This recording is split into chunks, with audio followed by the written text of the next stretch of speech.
বাংলাদেশ আল্লামা দেলোয়ার হোসেন সাঈদীর বাংলাদেশ। এই বাংলাদেশ কোন চাঁদাবাজের নয়। শিবিরকে উদ্দেশ্য করে বলেন গুপ্ত। আমাদের উচিত ছিল ওনাকে গুপ্ত বলা, কিন্তু রাজনৈতিক শিষ্টাচারে আমরা একটা জাতীয় মঞ্চ থেকে গুপ্ত বলতে পারি না। এটা জনাব তারেক রহমানকে শিখতে হবে। এই বাংলাদেশ মজলুমের বাংলাদেশ, এই বাংলাদেশ আবু সাঈদের বাংলাদেশ, এই বাংলাদেশ শহীদ ওসমান হাদির বাংলাদেশ, এই বাংলাদেশ আলেম ওলামাদের বাংলাদেশ, এই বাংলাদেশ আল্লামা দেলোয়ার হোসেন সাঈদীর বাংলাদেশ। এই বাংলাদেশ কোন চাঁদাবাজের নয়। এই বাংলাদেশকে আমরা নতুন করে কোন নতুন নব্য জালেমের হাতে তুলে দেব না, দেব না, দেব না। অতএব ফেব্রুয়ারি মাসের 12 তারিখ যুদ্ধটা চালিয়ে যেতে হবে।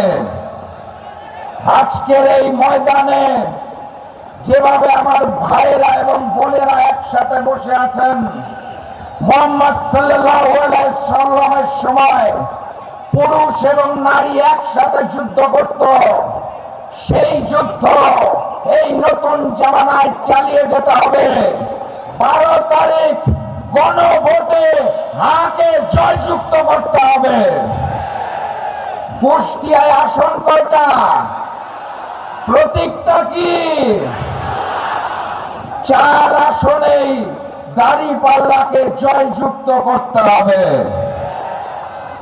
ফেব্রুয়ারি মাসের 12 তারিখ কুষ্টিয়ার 4টি আসনে দাঁড়িপাল্লাকে জয়যুক্ত করে আগামী দিনের প্রধানমন্ত্রী মানবিক নেতা ডক্টর শফিকুর রহমানকে কুষ্টিয়ার 4 আসন উপহার দিতে হবে।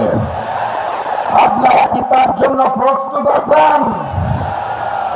তাহলে আমি আর বক্তব্য দীর্ঘায়িত করব না, স্লোগান দিয়ে বিদায় নেব।